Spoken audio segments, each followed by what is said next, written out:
Dieu aussi l'a conçu pour toi. Alléluia.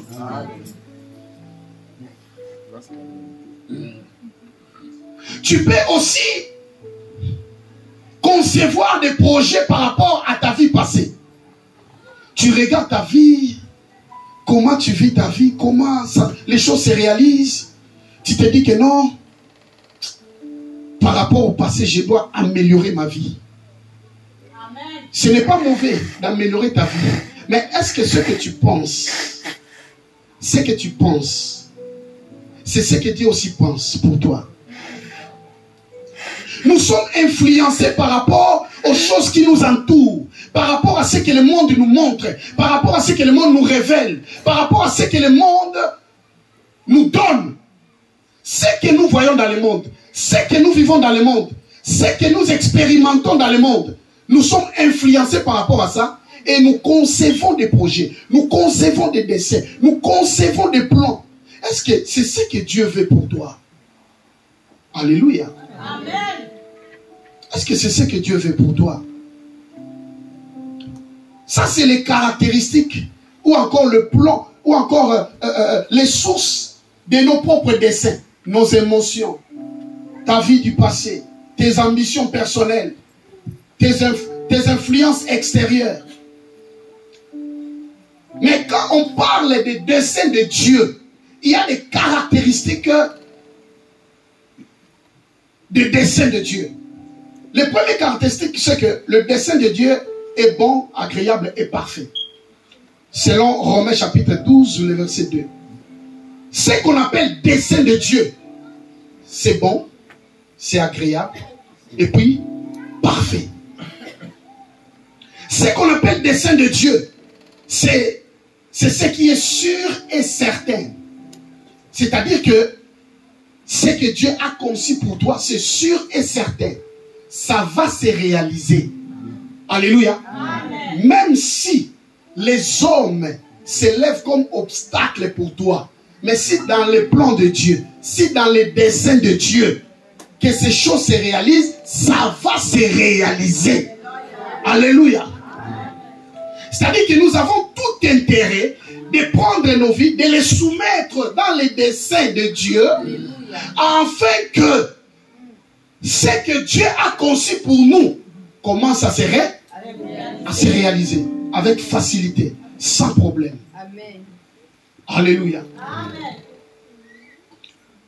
Et le dessein de Dieu s'accomplit fidèlement, c'est-à-dire que ça s'accomplit à la lettre.